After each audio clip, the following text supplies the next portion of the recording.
Hello students हमने पिछली class में application of Gauss theorem start किया था, जिसमें हमने इन्फिनिट लाइन चार्ज की वजह से इलेक्ट्रिक फील्ड और प्लेन शीट ऑफ चार्ज की वजह से इलेक्ट्रिक फील्ड निकालना सीखा था।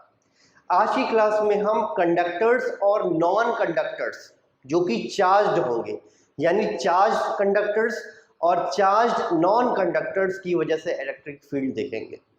ठीक है, तो स्टार्ट करते हैं चार्ज कंडक्टर्स से।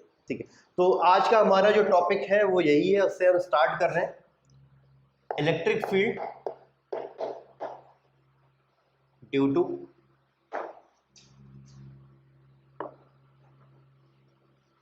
Infinite charge conductor.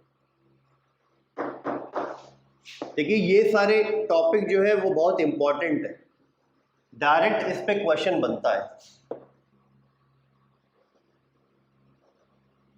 Infinite charge conductor देखिए कैसे इसको समझेंगे, ये पिछले वाले आर्टिकल से ही रिलेट करके अभी हम फटाफट कर लेंगे इसको।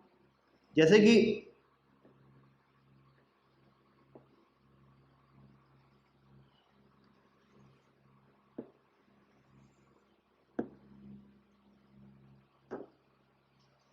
ठीक है,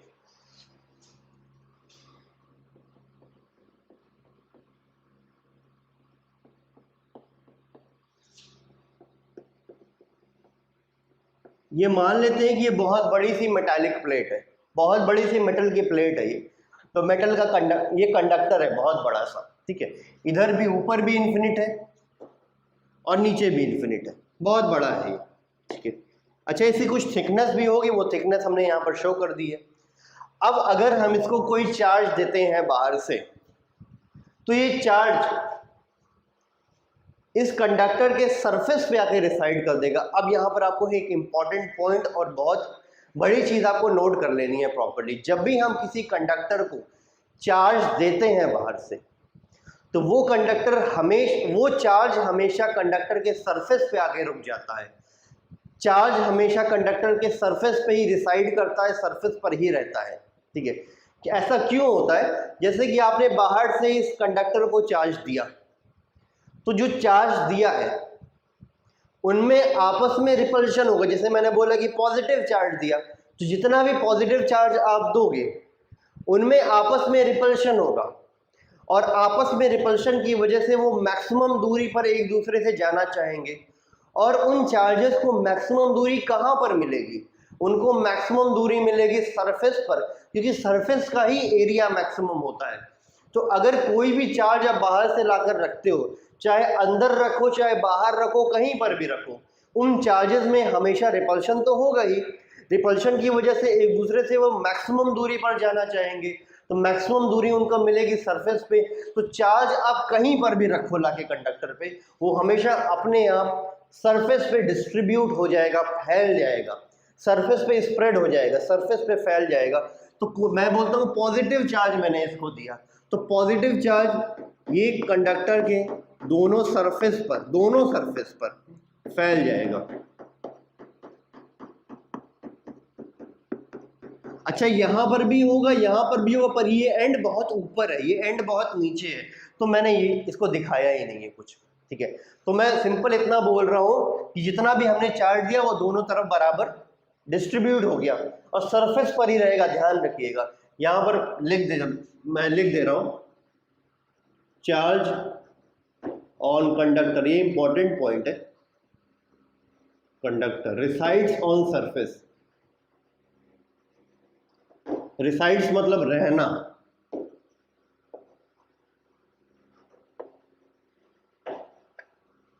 charge on conductor resides on surface.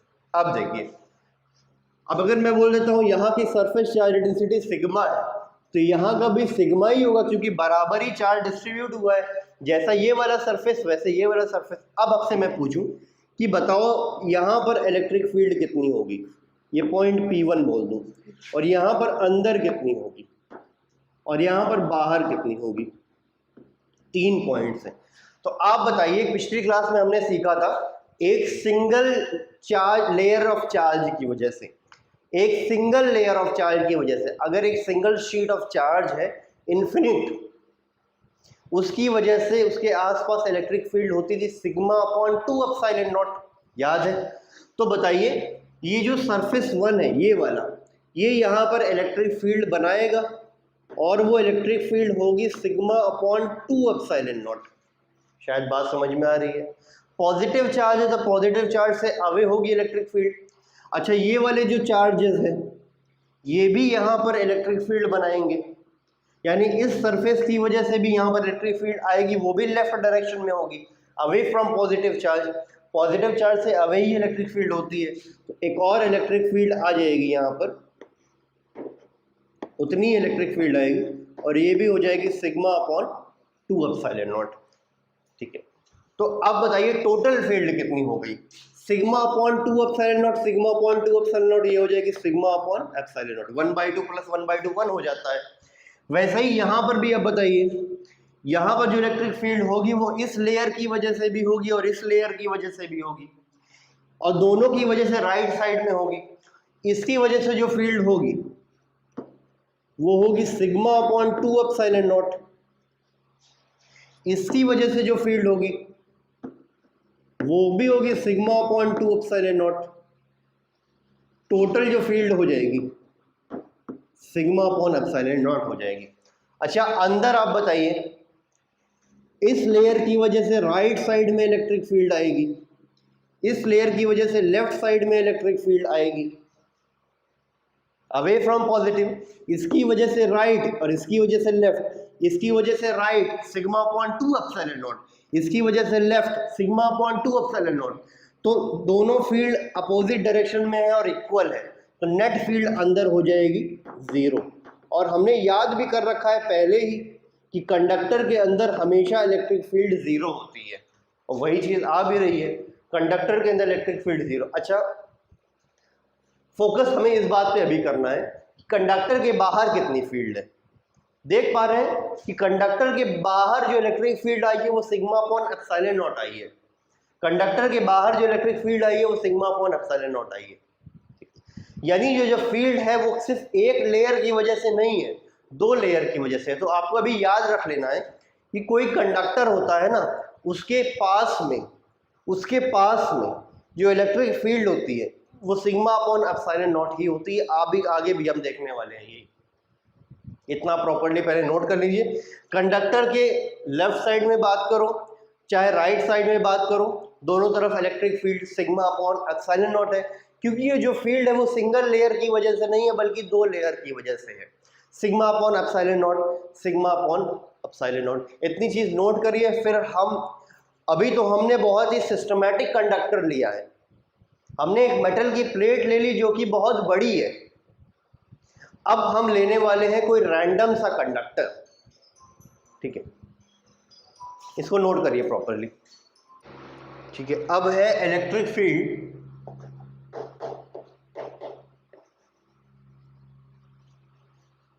Just outside a charged conductor।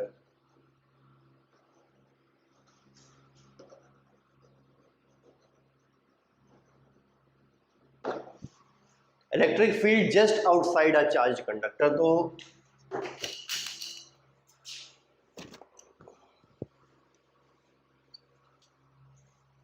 मैं कोई ऐसे एक रैंडम सा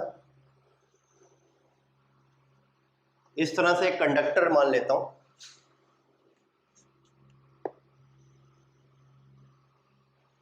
ठीक है, इस तरह से इसको चार्ज दिया गया।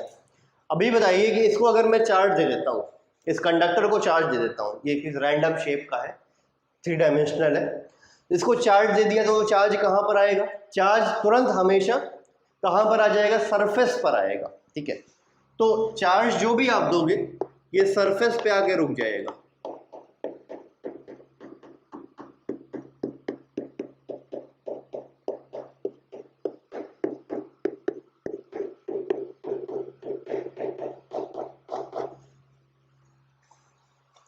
क्लियर? इसकी सरफेस चार्ज डेंसिटी जो है वो सिग्मा हो गई है। ठीक है, अब इस पॉइंट पे हमें इलेक्ट्रिक फील्ड निकालना है, ये पॉइंट है P। ये जो पॉइंट है ना, ये कंडक्टर के बहुत पास में। अब देखिए यहाँ पर समझ लीजिए कि अभी तक हमने जो कंडक्टर लिया था, जो मेटल की प्लेट ली थी, वो बहुत बड़ी थी, ठीक है। तो प्लेट की साइज के कंपैरिजन में जो पॉइंट की पोजीशन थी वो बहुत कम थी। जिस पॉइंट पे हम इलेक्ट्रिक फील्ड निकाल रहे थे उसकी डिस्टेंस प्लेट से बहुत कम थी as compare to the dimensions of the plate. Plate बहुत बड़ी थी, उसके कंपैरिजन में जो पॉइंट था जहाँ पर हम इलेक्ट्रिक फील्ड निकाल रहे थे उसकी डिस्टेंस बहुत कम थी। तो पॉइंट चाहे हम आगे माने, चाहे पीछे माने, चाहे पास माने, चाहे दूर माने, वो लगभग एक जैसा था। लेकिन यहाँ पर अभी आप पॉइंट को दूर मान लोगे ना, तो एक्चुअली में हमें करना क्या है कि हम जो पॉइंट है जहाँ पर इलेक्ट्रिक फील्ड निकाल रहे हैं उसकी पोजीशन कंडक्टर से ज़्यादा दूर नहीं होनी चाहिए। हम कंडक्टर के पास में इलेक्ट्रिक फील्ड निकालते हैं सिर्फ, ठीक है। उस वाले केस में भी वही था, जो मेटल प्लेट थी ना उसकी साइज बहुत बड़ी थी, इसीलिए पॉइंट की जो पोजीशन थी वो डिस्टेंस पे ज़्यादा डिपेंड नहीं कर रही थी। यानी पॉइंट की पोजीशन साइज के कंपैरिजन में, मेटल प्लेट की साइज कंपैरिजन में बहुत कम थी, तो कम ही थी उसकी डिस्टेंस। तो यहाँ पर भी वही चीज़ हमें रखनी है, जो पॉइंट है जहाँ पर हमें इलेक्ट्रिक फील्ड निकालनी है उसकी पोजीशन कंडक्टर से ज़्यादा दूर नहीं होनी चाहिए, अदरवाइज फील्ड कुछ और आएगी, सही नहीं आएगी वो। तो हमें इलेक्ट्रिक फील्ड निकालनी है जस्ट आउटसाइड, जस्ट आउटसाइड। तो ये पॉइंट इस सरफेस के बहुत पास में है, दूर नहीं है। तो ये जो डेरिवेशन हम करने वाले हैं वो स्ट्रिक्टली सिर्फ उसी पॉइंट के लिए है जो कंडक्टर के सरफेस से पास में हो। बिल्कुल ये पॉइंट बहुत पास में हो, दूर के लिए हम कर ही नहीं रहे। दूर के लिए हमें मालूम ही नहीं क्या होता है, हम पास के लिए कर रहे हैं, दूर के लिए कुछ और फॉर्मूला आ जाएगा। तो ये पॉइंट कंडक्टर के सरफेस के बहुत पास में है, यहाँ पर मैंने दूर बना दिया है, फिर भी आपको मान के चलना है ये पॉइंट कंडक्टर के सरफेस के बहुत पास में है, जस्ट आउटसाइड है, ठीक है। तो यहाँ पर हमें इलेक्ट्रिक फील्ड निकालनी है। अब हम कैसे निकालेंगे? गॉस थ्योरम अप्लाई करके निकालेंगे। तो हमें गॉस थ्योरम अगर अप्लाई करना है तो एक क्लोज सरफेस बनाना पड़ेगा। उस क्लोज सरफेस में हम गॉस थ्योरम अप्लाई करेंगे, उसको गॉसियन सरफेस बोलेंगे। अब गॉसियन सरफेस बहुत ही स्पेशल मैनर में बनाया जाता है, तो यहाँ पर मैं गॉसियन सरफेस बहुत स्पेशल मैनर में बनाने वाला हूँ, ऐसे।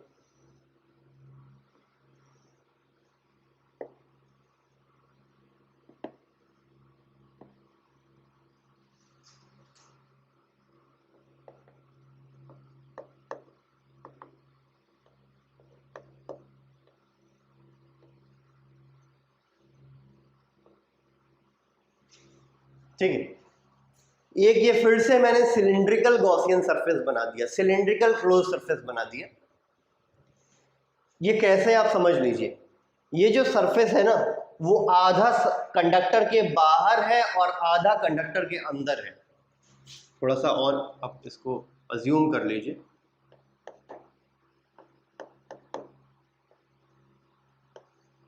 ठीक। आधा कंडक्टर के बाहर है गॉसियन सरफेस और आधा कंडक्टर के अंदर है, ठीक है। तो जितना पार्ट अंदर है वो मैंने ये डैश या हल्की लाइन से बना दिया, और जितना पार्ट बाहर है वो मैंने ऐसे दिखा दिया, ठीक है। अब इसको मैं अच्छा अभी हमें करना क्या है? हमें करना बस इतना है कि हमें इस क्लोज सरफेस से इलेक्ट्रिक फ्लक्स निकाल लेना है। इलेक्ट्रिक फ्लक्स निकाल लेना है, गॉस थ्योरम अप्लाई कर देना है, तो एंड में हमें पॉइंट बी पर इलेक्ट्रिक फील्ड मिल जाएगी, जो कि हम पहले भी करते आ रहे हैं, ठीक है। तो अभी हम क्या करने वाले हैं कि गॉस थ्योरम का एक्सप्रेशन लिखने वाले हैं, क्लोज्ड इंटीग्रल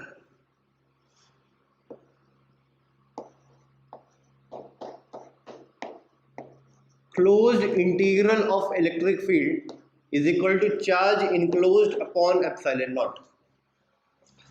तो ये जो कंडक्टर है ना,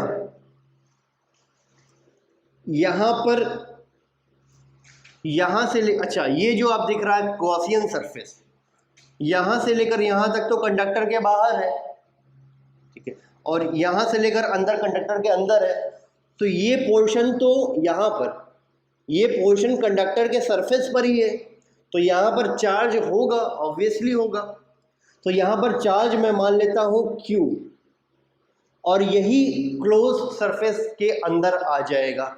ये जो चार्ज Q है, ठीक है, ये गॉसियन सरफेस या क्लोज सरफेस के अंदर आ रहा है, क्योंकि ये वाला पार्ट जहां पर मैंने फिंगर्स रखी है, वो वाला पार्ट कंडक्टर का सरफेस है, तो वहाँ पर चार्ज हर हाल में होगा।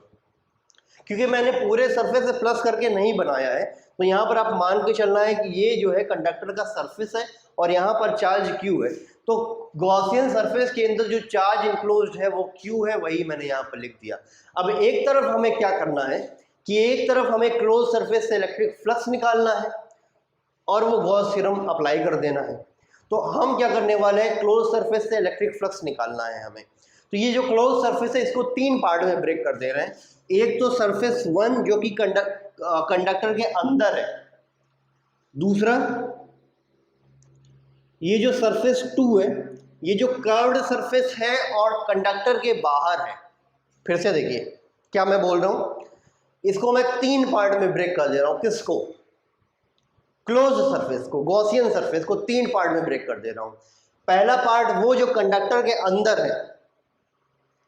अब ये कंडक्टर, अगर बिल्कुल भी कंफ्यूजन हो रहा है आपको, ये कंडक्टर सॉलिड भी हो सकता है, हॉलो भी हो सकता है, कुछ भी हो, ठीक है। हर केस में जो चार्ज होगा वो सरफेस पर ही होगा, चाहे हॉलो हो चाहे सॉलिड हो। पहला पार्ट इस गॉसियन सरफेस का वो वाला जो कंडक्टर के अंदर है, दूसरा पार्ट वो वाला जो कंडक्टर के बाहर है और कर्व्ड है खाली, और तीसरा वाला ये प्लेन सर्कुलर सरफेस, ये वाला। 3 पार्ट में ब्रेक कर दिया। तो अब मैं पहले वाले से इलेक्ट्रिक फ्लक्स निकालता हूं, इसको 3 पार्ट में ब्रेक कर दे रहा हूं, ये फ्लक्स को। 1,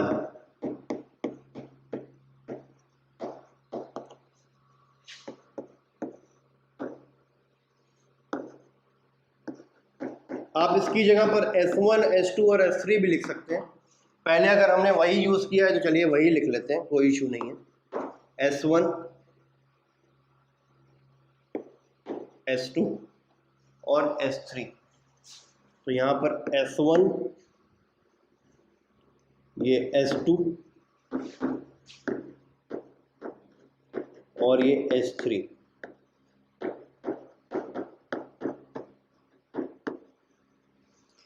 तो ये हो गया electric flux through a close surface, ठीक है। इसको मैंने 3 पार्ट में ब्रेक कर लिया। Electric flux through surface 1 plus electric flux through surface 2 plus electric flux through surface 3, और ये होगा charge enclosed upon epsilon not.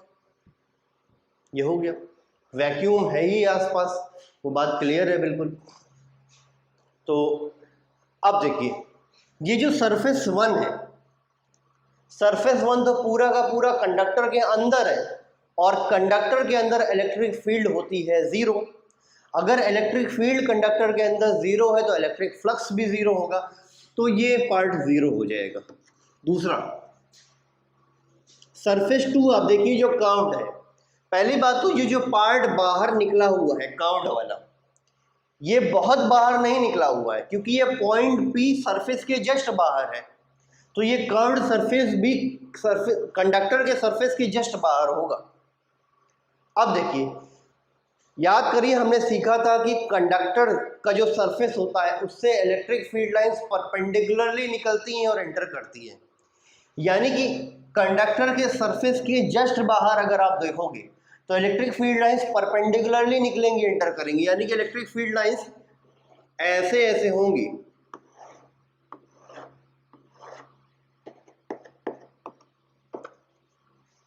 Perpendicularly. आगे जाके टर्न होंगी वो अलग की बात है, लेकिन सरफेस के जस्ट बाहर अगर आप देखोगे तो इलेक्ट्रिक फील्ड लाइंस परपेंडिकुलर होगी सरफेस की। यानी ये इलेक्ट्रिक फील्ड लाइंस इस कर्व्ड सरफेस के पैरेलल होगी। अगर electric field lines curved surface के पैरेलल है तो कर्व्ड सरफेस से कोई भी इलेक्ट्रिक फ्लक्स नहीं होगा, क्योंकि electric field lines curved surface से पास कर ही नहीं रही है। तो इलेक्ट्रिक फ्लक्स कर्व्ड सरफेस से 0 हो जाएगा। तो ये वाला पार्ट भी हो जाएगा 0। अब आते हैं ये प्लेन सर्कुलर सरफेस से। प्लेन सर्कुलर सरफेस पे एक पॉइंट है P जहां पर हमें इलेक्ट्रिक फील्ड निकालनी है, ठीक है। ए जो प्लेन सर्कुलर सरफेस है, पहली बात पॉइंट P बहुत पास में है कंडक्टर के। प्लेन सर्कुलर सरफेस जो है इसका हर एक पॉइंट कंडक्टर के सरफेस से बराबर दूरी पर होगा, क्योंकि ये पॉइंट P, ये पूरी चीज प्लेन सर्कुलर सरफेस ही कंडक्टर के सरफेस के बहुत पास है। तो इसका हर एक पॉइंट कंडक्टर के सरफेस से बराबर दूरी पर होगा, सब पे इलेक्ट्रिक फील्ड सेम होगी। ठीक है। और मैं मान लेता हूं यहां पर इलेक्ट्रिक फील्ड है E। अच्छा, ये प्लेन सर्कुलर सरफेस का जो एरिया वेक्टर होगा वो भी इसी तरफ होगा, बाहर की तरफ। Area vector perpendicular to surface होता है, तो इलेक्ट्रिक फील्ड यहां पर बाहर की, देखिए इसी तरफ होगी इलेक्ट्रिक फील्ड, क्योंकि ये पॉजिटिव चार्ज है तो इलेक्ट्रिक फील्ड तो ऐसे ही होगी। तो इलेक्ट्रिक फील्ड और एरिया वेक्टर दोनों की डायरेक्शन सेम है, एंगल 0 है, पहली बात। अब बताइए, प्लेन सर्कुलर सरफेस है, उस पे हर एक पॉइंट पर इलेक्ट्रिक फील्ड सेम है, तो ये प्लेन सर्कुलर सरफेस है, हर एक पॉइंट पर इलेक्ट्रिक फील्ड सेम है, तो इलेक्ट्रिक फील्ड यूनिफॉर्म और सरफेस प्लेन, तो इलेक्ट्रिक फ्लक्स का फॉर्मूला क्या होता है? अगर फील्ड यूनिफॉर्म होती है, सरफेस प्लेन होता है, तो इलेक्ट्रिक फ्लक्स का फॉर्मूला होता है ई एस कॉस थीटा। तो ई तो पता ही है, हर जगह पर ई है इलेक्ट्रिक फील्ड, और एस इसका एरिया है, और थीटा यहां पर 0 है, तो ई एस कॉस 0 हो जाएगा।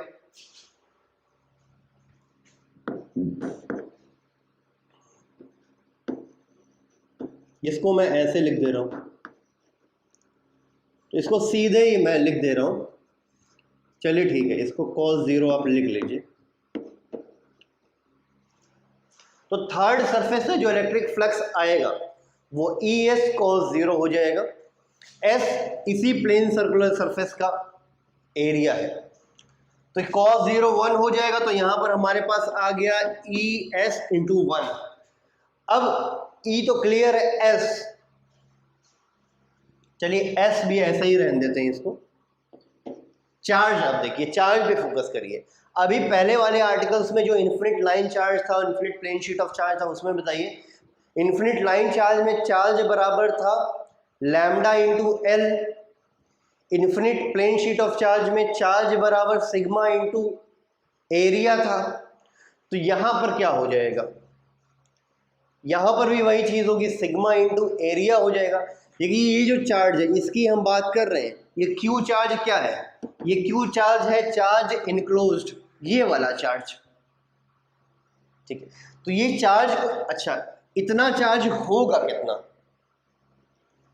तो सरफेस चार्ज डेंसिटी है सिग्मा। सिग्मा का मतलब होता है charge on unit area, sigma का मतलब होता है चार्ज ऑन यूनिट एरिया। तो यूनिट एरिया पे जो चार्ज है वो सिग्मा होता है। तो एस एरिया पे कितना चार्ज होगा? एस एरिया पे देखिए, अगर इसका एरिया एस है तो इसका भी तो एरिया एस ही होगा ना। इसका एरिया अगर एस है तो इसका भी तो एरिया एस ही होगा, एस होगा इसका भी एरिया। तो एस एरिया में यहां पर चार्ज है, तो यूनिट एरिया में चार्ज होता है सिग्मा, तो एस एरिया में चार्ज हो जाएगा सिग्मा इंटू एस।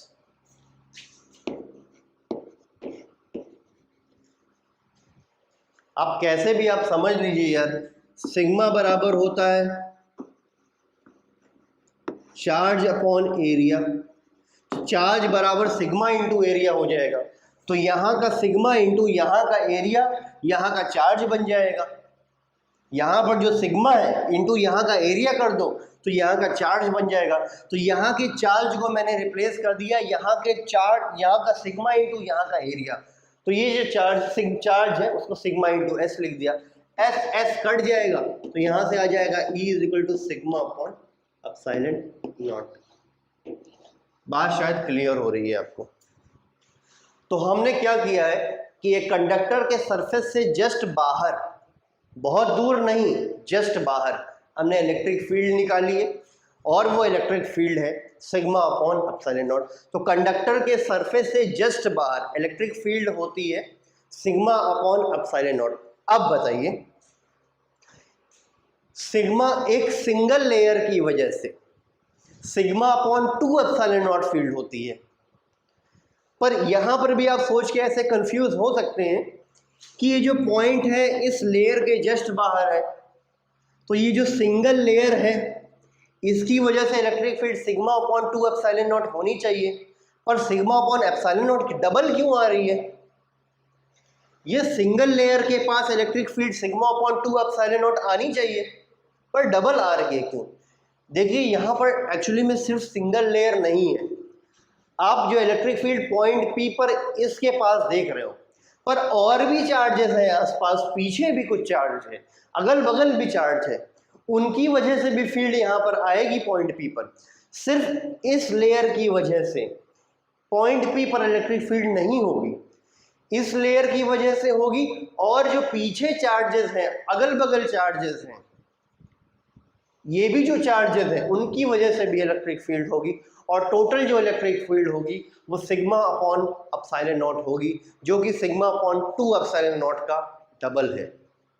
शायद इतनी बात क्लियर हो रही है, इतना आप प्रॉपर्ली नोट कर लीजिए, फिर हम आगे बढ़ते हैं, फिर स्फेरिकल कंडक्टर लेते हैं, हॉलो या सॉलिड, उस पर डिस्कशन करेंगे। तो अगला है electric flux, electric field due to solid और हॉलो स्फेरिकल कंडक्टर।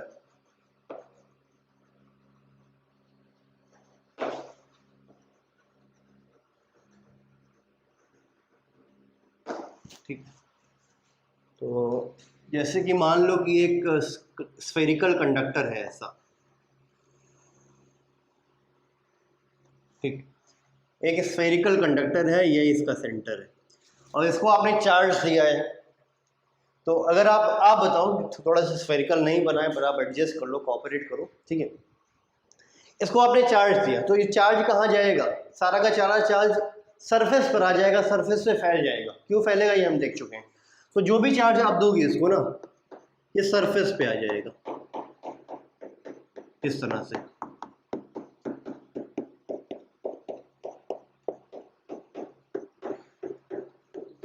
तो मैं बोल देता हूँ कि मैंने इसको चार्ज दिया है कैपिटल Q। अब मुझे इलेक्ट्रिक फील्ड निकालनी है इस कंडक्टर के अंदर किसी पॉइंट पर, कंडक्टर के सरफेस पे, और कंडक्टर के बाहर किसी पॉइंट पर। तो मैं कैसे निकालूंगा? अब मुझे वो फील्ड निकालनी है गॉस थ्योरम अप्लाई करके। गॉस थ्योरम अप्लाई करके मुझे कंडक्टर के अंदर, कंडक्टर के सरफेस पे और कंडक्टर के बाहर इलेक्ट्रिक फील्ड निकालनी है। तो कैसे किया जाएगा इसको? देखिए, चार्ज मैंने दिया है इसको कैपिटल Q, जो कि सरफेस पर आ गया है। इसका रेडियस मान लेते हैं कैपिटल R, ठीक है। और ये जो एक जिस पॉइंट पे मुझे इलेक्ट्रिक फील्ड निकालनी है उसको मैं पॉइंट P मान लेता हूं। तो पॉइंट P मैं एक बार अंदर लूंगा यहाँ पर, दूसरी बार सरफेस पे लूंगा पॉइंट P, और तीसरी बार बाहर लूंगा पॉइंट P। तो पॉइंट P की पोजीशन सेंटर से अलग अलग होगी तीनों केसेस में। तो यहाँ पर कैपिटल R तो पहले क्लियर है। कैपिटल R क्या है? Radius of sphere.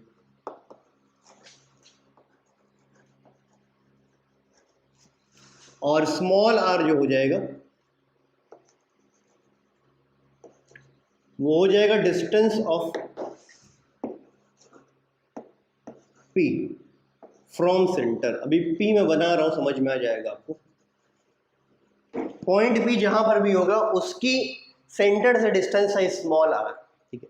जैसे पॉइंट अभी मैं बनाऊंगा, अभी आपको क्लियरली समझ में आ जाएगा। तो तीन केसेस हमें इसमें डिस्कस करने हैं। पहला केस कि पॉइंट P इस कंडक्टर के अंदर है, दूसरा केस कि पॉइंट P कंडक्टर के सरफेस के ऊपर है, और तीसरा केस कि कंडक्टर के बाहर पॉइंट P हो। तीनों cases one by one discuss करना है। अच्छा, एक बात तो क्लियर है ना कि ये कंडक्टर जो है ये स्फेरिकल है, ये हॉलो हो चाहे सॉलिड हो, बात एक ही है। चाहे हॉलो होगा चाहे सॉलिड होगा, दोनों केसेस में जो भी चार्ज आप दोगे वो सरफेस पे आ जाएगा तुरंत। तो ये दोनों के लिए है, चाहे हॉलो हो चाहे सॉलिड हो। तो मैं केस बाय केस यहाँ पर इसको डिस्कस करूंगा। तो केस 1 में पॉइंट P जो होगा वो इनसाइड होगा, यानी कि पॉइंट P आप मान लो यहाँ पर ये पॉइंट P है। तो इस पॉइंट P पर मुझे इलेक्ट्रिक फील्ड निकालनी है। तो कैसे निकालूंगा? गॉस थ्योरम की हेल्प से निकालना है हमें। तो सबसे पहले आप बताइए गॉस थ्योरम का एक्सप्रेशन क्या होता है? पहला, close integral of electric field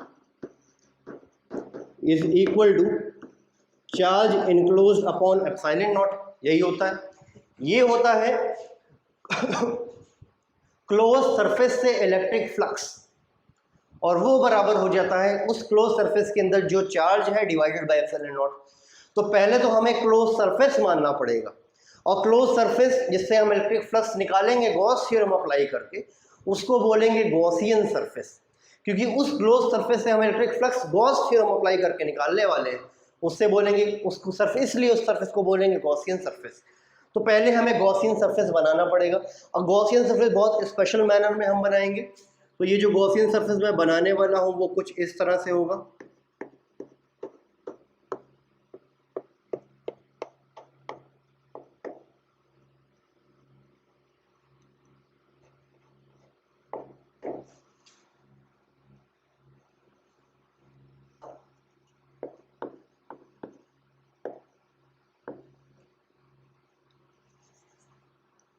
ठीक है, ये गॉसियन सरफेस मैंने बना दिया, एक क्लोज सरफेस बना दिया। अब इससे खास बात ये है कि ये गॉसियन सरफेस है वो पॉइंट P से पास कर रहा है, पॉइंट P उसी पर है, ये पॉइंट P है, और यहीं पर हमें इलेक्ट्रिक फील्ड निकालनी है।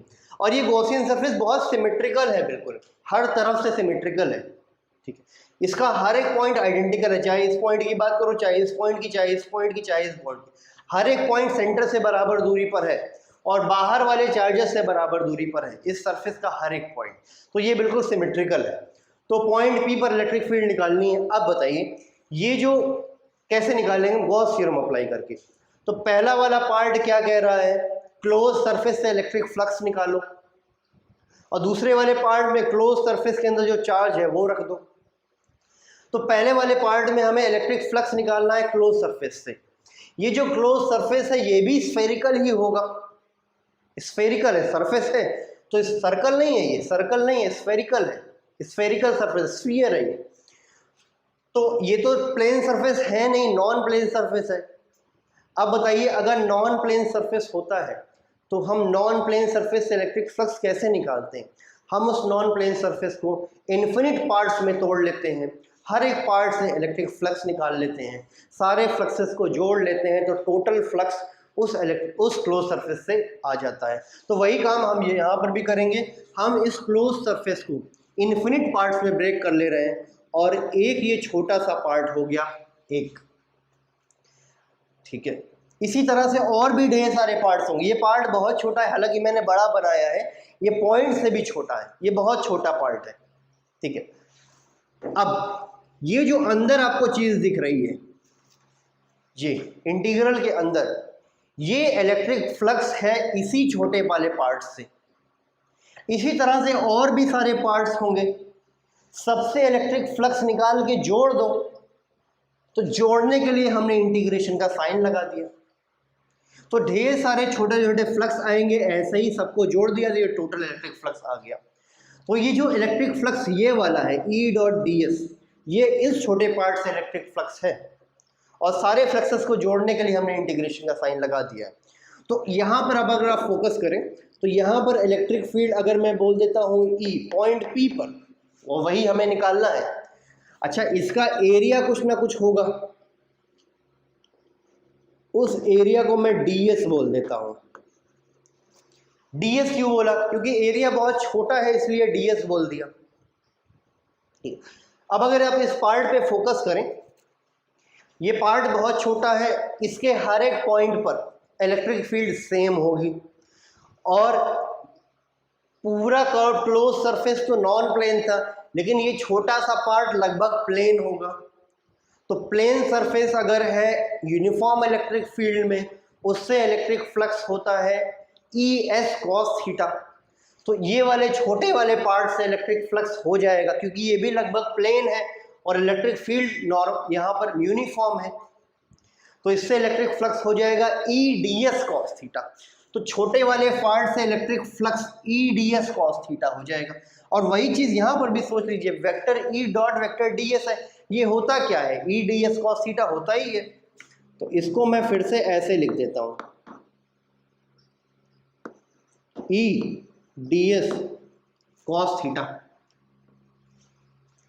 अब यहां पर थीटा देख के और बताइए क्या है, इलेक्ट्रिक फील्ड और एरिया वेक्टर के बीच का एंगल 0 है, इसलिए थीटा भी जो हो जाएगा यहां पर वो 0 डिग्री हो जाएगा और ये Q अपॉन एप्सिलॉन नॉट, ठीक है। यानी कि ये कुल मिलाकर हो गया EDS, सिर्फ EDS होगा, सिर्फ EDS होगा। अब देखिए इससे इलेक्ट्रिक फ्लक्स आ गया EDS, इसी तरह से दूसरा वाला जो पार्ट होगा वो भी इसी के जैसा होगा और उस वाले पार्ट में भी इलेक्ट्रिक फील्ड E होगी। क्यों E होगी? क्योंकि जो दूसरा वाला पार्ट होगा वो भी इसी वाले पार्ट के जैसा ही है, बिल्कुल आइडेंटिकल। जैसे दूसरा वाला पार्ट अगर मैं बोलूँ यहाँ पर है तो वहां पर भी इलेक्ट्रिक फील्ड E होगी, क्योंकि ये वाला पॉइंट और ये वाला पॉइंट आइडेंटिकल है। इस गॉसियन सरफेस पे जितने भी पॉइंट्स हैं सब एक जैसे हैं, सब आइडेंटिकल है, तो सब पे इलेक्ट्रिक फील्ड सेम होगी। तो दूसरे वाले पार्ट पे भी इलेक्ट्रिक फ्लक्स हो जाएगा EDS, तीसरे वाले पे भी होगा EDS, सब पे इलेक्ट्रिक फ्लक्स होगा EDS। तो EDS plus EDS plus EDS plus EDS सब में E कॉमन आ जाएगा, E हम बाहर निकाल लेंगे तो ये आया EDS, तो E मैंने बाहर निकाल लिया और ये सिर्फ ऐसे आ गया।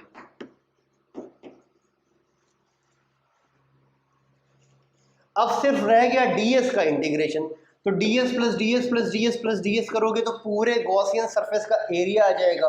गॉसियन सरफेस स्फीयर है तो इसका एरिया हो जाएगा 4 पाई r स्क्वायर। अच्छा एक चीज देखिए, स्मॉल r मैंने बताया नहीं क्या है, स्मॉल r पॉइंट P की पोजीशन ये बताया गया था, ये मैं मार्क कर दे रहा हूँ यहाँ पर, ये स्मॉल r है और स्मॉल r कैपिटल R से छोटा है, वो दिखाई है आप, ठीक है, बताया गया था आपको, ठीक।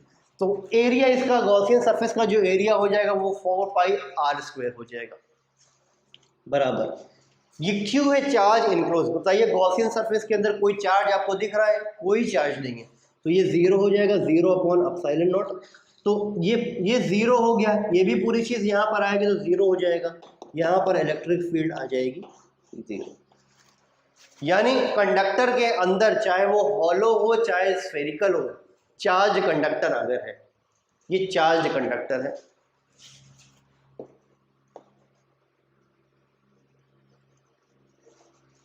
ठीक है, उसके अंदर इलेक्ट्रिक फील्ड हो जाएगी 0। और हमने पहले से भी पढ़ रखा है, पहले से पढ़ रखा है कि कंडक्टर के अंदर इलेक्ट्रिक फील्ड 0 होती है, तो वही तो आ गई यहाँ पर, इसको प्रॉपर्टी नोट कर लीजिए। फिर हम इलेक्ट्रिक फील्ड अब निकालेंगे इसके सरफेस के ऊपर, इसको पहले नोट करिए। तो पॉइंट P अब हम यहां मानते हैं इस सरफेस के ऊपर, तो पॉइंट P मैं यहां पर मान लेता हूं, ये पॉइंट P, ये थोड़ा सा बाहर मैंने बना दिया, उतना बाहर आपको बनाना मतलब बनाना है, लेकिन है वो आपको मानना है कि वो सरफेस के ऊपर ही है पॉइंट। तो सरफेस पर ही मैंने पॉइंट P बनाया है, लेकिन बनाने के लिए थोड़ा सा दूर कर दिया है मैंने ताकि क्लैरिटी से वो दिखे। तो ये केस 2 हो गया। तो केस 2 में पॉइंट P की जो पोजीशन है वो तो R होती है, स्मॉल r, तो स्मॉल r और कैपिटल R यहाँ पर बराबर होगा क्योंकि पॉइंट P सरफेस पर ही है। तो स्मॉल r कैपिटल R बराबर है, यानी पॉइंट जो है एट सरफेस है।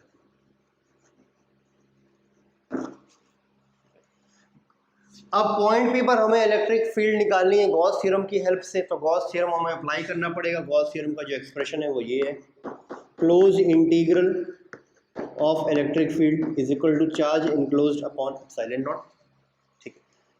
तो हमें पहले पॉइंट P पर गॉस थ्योरम अप्लाई करने के लिए हमें एक गॉसियन सरफेस मानना पड़ेगा, क्लोज सरफेस मानना पड़ेगा। तो एक क्लोज सरफेस में बहुत स्पेशल वे में बनाऊंगा ऐसे,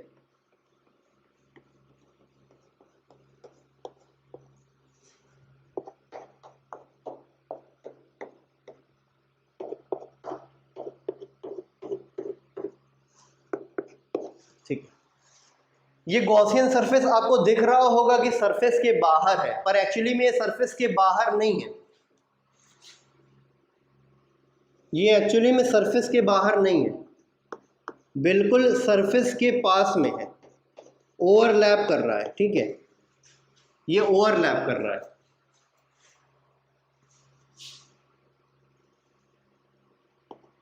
ठीक, ये गॉसियन सरफेस या क्लोज सरफेस इस कंडक्टर के सरफेस के साथ ओवरलैप कर रहा है। अब ये वाले पार्ट पर आइए आप। इसका मतलब क्या है, क्लोज सरफेस से इलेक्ट्रिक फ्लक्स, यही मतलब होता है क्लोज सरफेस से इलेक्ट्रिक। कौन सा क्लोज सरफेस? यही गॉसियन सरफेस जो हमने बनाया है, और ये बराबर हो जाएगा गॉसियन सरफेस के अंदर रखा हुआ है चार्ज अपॉन एप्सिलॉन नॉट। कैसे निकालेंगे अब? ये जो गॉसियन सरफेस है हमें इससे इलेक्ट्रिक फ्लक्स निकालना है, तो ये तो प्लेन नहीं है, और अगर प्लेन नहीं है तो हमें क्या करना पड़ेगा, इसको इन्फिनिट पार्ट्स में तोड़ देना पड़ेगा। तो ये एक पार्ट हो गया इसका, और यहां पर मैं इलेक्ट्रिक फील्ड मान लेता हूं E, और इसका एरिया वेक्टर जो हो जाएगा वो हो जाएगा ds। ठीक है, तो इस छोटे वाले पार्ट से इलेक्ट्रिक फ्लक्स जो है वो वही अंदर ये लिखा हुआ है। इस एक छोटे पार्ट से जो इलेक्ट्रिक फ्लक्स है वो यही अंदर लिखा हुआ है। तो हर एक छोटे वाले पार्ट से इलेक्ट्रिक फ्लक्स निकाल के जोड़ लें तो यही पूरी चीज आ जाएगी। इसका मतलब ये है कि हर एक छोटे पार्ट से इलेक्ट्रिक फ्लक्स को जोड़ देना, इसका मतलब यही होता है। अच्छा, ये vector E dot vector ds, ये एक छोटे पार्ट से इलेक्ट्रिक फ्लक्स है, तो इसको आप ऐसे लिख सकते हो E ds cos theta.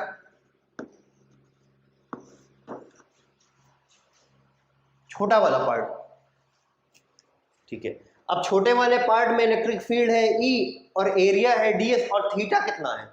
Electric field और एरिया वेक्टर के बीच का एंगल है 0, तो ये हो जाएगा 0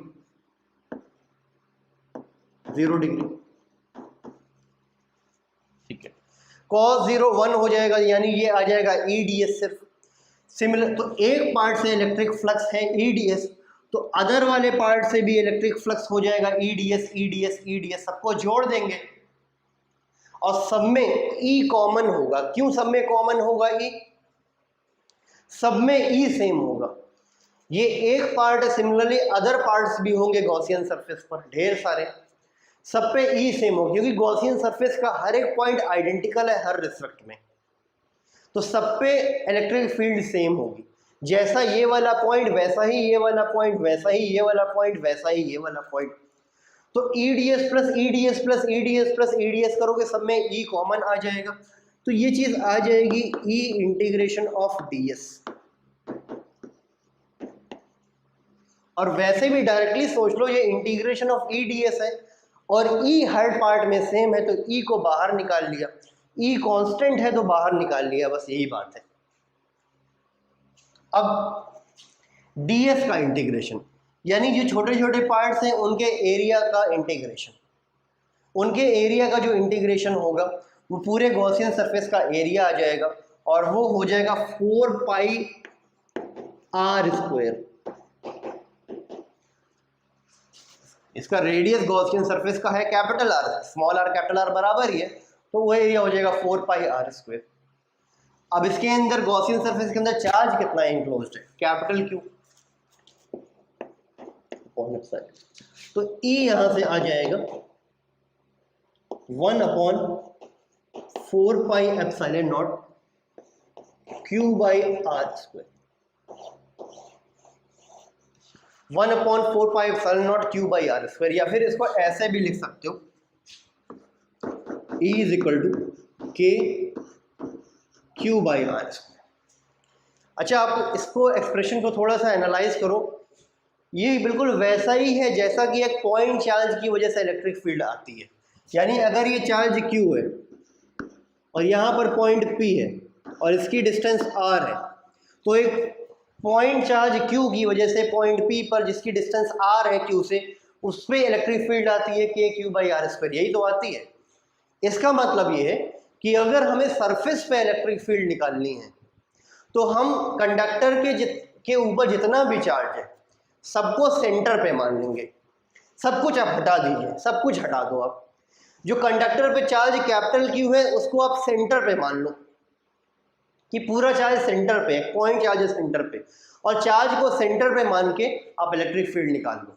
तो कंडक्टर के अंदर किसी भी पॉइंट पे इलेक्ट्रिक फील्ड 0 होगी, और कंडक्टर के सरफेस पे अगर आपको इलेक्ट्रिक फील्ड निकालनी है तब आप कंडक्टर का जो चार्ज है उसको सेंटर पे मान लीजिए, सेंटर पे मानते हुए इलेक्ट्रिक फील्ड निकाल लीजिए। तो यहाँ पर आपको एक चीज लिख लेनी है, नोट कर लेनी है, assume charge at centre. Assume charge at centre, charge को सेंटर पे अज्यूम करके इलेक्ट्रिक फील्ड निकाल लो, ये शॉर्टकट है फटाफट। ठीक है, अब हमें निकालना है इलेक्ट्रिक फील्ड कंडक्टर के बाहर किसी पॉइंट पर। वो कैसे निकालेंगे, पहले इसको नोट करिए फिर आगे बढ़ते हैं। अब देखिए इसमें पॉइंट P कंडक्टर के बाहर है, तो ये जो केस है 3, इसमें R greater than capital R है और पॉइंट जो है वो आउटसाइड द कंडक्टर है। पॉइंट P पे हमें इलेक्ट्रिक फील्ड निकालनी है, तो कैसे निकालेंगे, गॉस थ्योरम की हेल्प से निकालनी है। तो गॉस थ्योरम का पहला एक्सप्रेशन हम लिखेंगे, close integral of electric field is equal to charge enclosed upon epsilon naught. इस पे इलेक्ट्रिक फील्ड निकालनी है गॉस थ्योरम की हेल्प से। तो एक गॉसियन सरफेस बनाना पड़ेगा, क्योंकि ये वाला पार्ट क्या कह रहा है, ये वाला पार्ट का मतलब ही ये है क्लोज सरफेस से इलेक्ट्रिक फ्लक्स, इसका मतलब ही है क्लोज सरफेस से इलेक्ट्रिक फ्लक्स। तो क्लोज सरफेस पहले बनाना पड़ेगा, क्योंकि उस क्लोज सरफेस पे हम गॉस थ्योरम अप्लाई करेंगे, इसलिए उसको बोलेंगे गॉसियन सरफेस।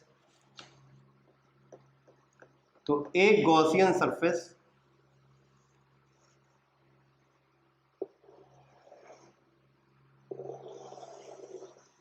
मैं ऐसे बनाते रहा हूं, ठीक है। ठीक, लाइट चौक से मैंने इसको ऐसे बना दी, ये गॉसियन सरफेस हो गया। तो अब बताइए, ये जो गॉसियन सरफेस है ये तो प्लेन है नहीं, नॉन प्लेन है, तो इससे इलेक्ट्रिक फ्लक्स निकालना है तो कैसे निकालेंगे, इसको इन्फिनिट पार्ट में तोड़ लेंगे, हर एक पार्ट से फ्लक्स निकालेंगे, इससे सारे फ्लक्स को जोड़ देंगे। तो इसको तोड़ने के बाद, इन्फिनिट पार्ट में तोड़ने के बाद ये एक छोटा सा पार्ट आ गया, यहाँ पर मैं मान लेता हूँ इलेक्ट्रिक फील्ड E, और यहाँ का जो एरिया वेक्टर है वो है ds, और ये पॉइंट P है, ठीक है। तो इससे ये जो छोटा सा पार्ट है, इससे electric flux EDS cos theta होगा, क्योंकि ये जो छोटा सा पार्ट है वो लगभग प्लेन है और यहाँ पर इलेक्ट्रिक फील्ड भी यूनिफॉर्म है। तो vector E dot vector ds बोलो इलेक्ट्रिक फ्लक्स, या फिर EDS cos थीटा बोलो, बात एक है। तो ये जो इस पार्ट से इलेक्ट्रिक फ्लक्स है वो एक्चुअली में यही अंदर लिखा हुआ है, vector E dot vector ds यही अंदर लिखा हुआ है। तो सारे पार्ट से इलेक्ट्रिक फ्लक्स अगर निकालना है तो इसी का इंटीग्रेशन कर देना पड़ेगा, इसी को जोड़ देना पड़ेगा। तो इसको ऐसे लिखा जा सकता है, EDS vector E dot vector ds, vector E dot vector ds भी cos थीटा होता है, तो इसको ऐसे लिख दिया। यहाँ पर थीटा बताइए कितना है, थीटा 0 है, तो इसको 0 करेंगे। Q क्या है, गॉसियन सरफेस के अंदर जो चार्ज है, अभी हम उस पर आएंगे थोड़ा सा। cos 0 1 होता है, तो ये हो जाएगा EDS, सिर्फ EDS, यानी एक पार्ट से इलेक्ट्रिक फ्लक्स हो गया EDS, तो बाकी पार्ट से भी इलेक्ट्रिक फ्लक्स आ जाएगा EDS। क्यों, क्योंकि जो गॉसियन सरफेस का उसका हर एक पॉइंट आइडेंटिकल है, बिल्कुल हर तरह से, हर एक पॉइंट सेंटर से बराबर दूरी पर है और हर एक पॉइंट चार्ज से भी बराबर दूरी पर है, इसलिए इस गॉसियन सरफेस का हर एक पॉइंट आइडेंटिकल है। तो जितने भी पार्ट्स होंगे सबसे इलेक्ट्रिक फ्लक्स आ जाएगा EDS, सब में E सेम होगा। तो अगर सब में E सेम होगा तो हम E को बाहर निकाल देंगे और ये आ जाएगा ऐसे, ठीक। अब ds का इंटीग्रेशन करेंगे तो सारे छोटे छोटे पार्ट्स का एरिया अगर ऐड करेंगे तो टोटल गॉसियन सरफेस का एरिया आ जाएगा। तो पूरे गॉसियन सरफेस का एरिया क्या होगा, 4 पाई स्मॉल r स्क्वायर।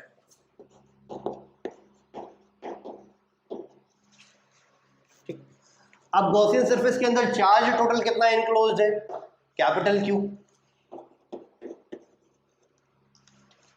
तो यहां से जो इलेक्ट्रिक फील्ड आ जाएगी वो आ जाएगी 1/4 pi epsilon naught Q by r square, या फिर इसको लिख सकते हो K Q by r square. अब इस पे फोकस अगर करो तो ये बिल्कुल वैसी इलेक्ट्रिक फील्ड है जो एक पॉइंट चार्ज की वजह से होती है।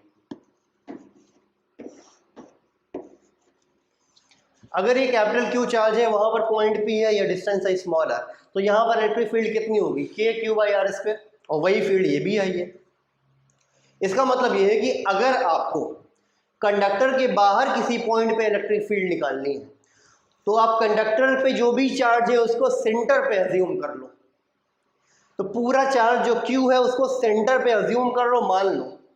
तो आपके पास अब एक पॉइंट चार्ज हो गया, वो कि सेंटर पे हो गया, और चार्ज की पॉइंट से डिस्टेंस स्मॉल r है।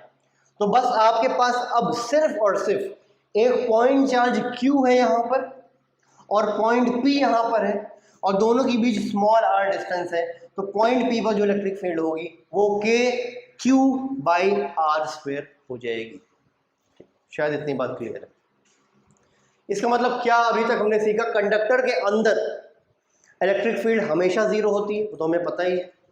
कंडक्टर के सरफेस पर इलेक्ट्रिक फील्ड जो होगी वो आप ऐसे निकालोगे कि कंडक्टर का जो चार्ज है वो सेंटर पे मान लो। ये कैसा कंडक्टर है, स्फेरिकल चार्ज कंडक्टर है, स्फेरिकल है, इसी के लिए बात की जा रही है। तो सरफेस पे फील्ड निकालना है तो पूरे चार्ज को सेंटर पे मानकर फील्ड निकाल लो। पॉइंट अगर, या फिर कंडक्टर के बाहर किसी पॉइंट पे इलेक्ट्रिक फील्ड निकालना है तो फिर आप पूरे चार्ज को सेंटर पे मान लो, और सेंटर पे मानते हुए इलेक्ट्रिक फील्ड निकाल लो। तो यहां पर भी क्या करना है आपको, अज्यूम चार्ज एट सेंटर, पूरे चार्ज को सेंटर पे अज्यूम करो। तो इस तरह से कोई स्फेरिकल हॉलो या सॉलिड चार्ज कंडक्टर होता है, तो उसकी वजह से कंडक्टर के अंदर, कंडक्टर के सरफेस पे और कंडक्टर के बाहर हम फील्ड निकाल सकते हैं। डायरेक्ट फॉर्म डेरिवेशन भी आपको याद रखना है, और फॉर्मूला तो सारा आपको याद रखना ही है। क्या ट्रिक मैंने बताई अभी, सरफेस पे और सरफेस के बाहर अगर इलेक्ट्रिक फील्ड निकालनी होगी तो क्या करोगे आप, पूरे चार्ज को सेंटर पे मान लोगे बस, और कंडक्टर के अंदर तो फील्ड जीरो होती है, ठीक है। अब बचता है electric field due to solid non conductor या नॉन कंडक्टिंग स्फीयर। तो नॉन कंडक्टिंग स्फीयर के किसी भी पॉइंट पर अंदर, सरफेस से बाहर इलेक्ट्रिक फील्ड कितनी होगी वो भी हमें सीखना है, लेकिन अभी आज की क्लास में हम डिस्कस नहीं कर पाएंगे, इसको अगली क्लास में डिस्कस करेंगे। फिलहाल आप इस सारी चीज़ों को प्रॉपर्ली नोट करिए, रिवाइज करिए, मेमोराइज करिए, अच्छे से पढ़ाई करिए। मिलेंगे अगली क्लास में।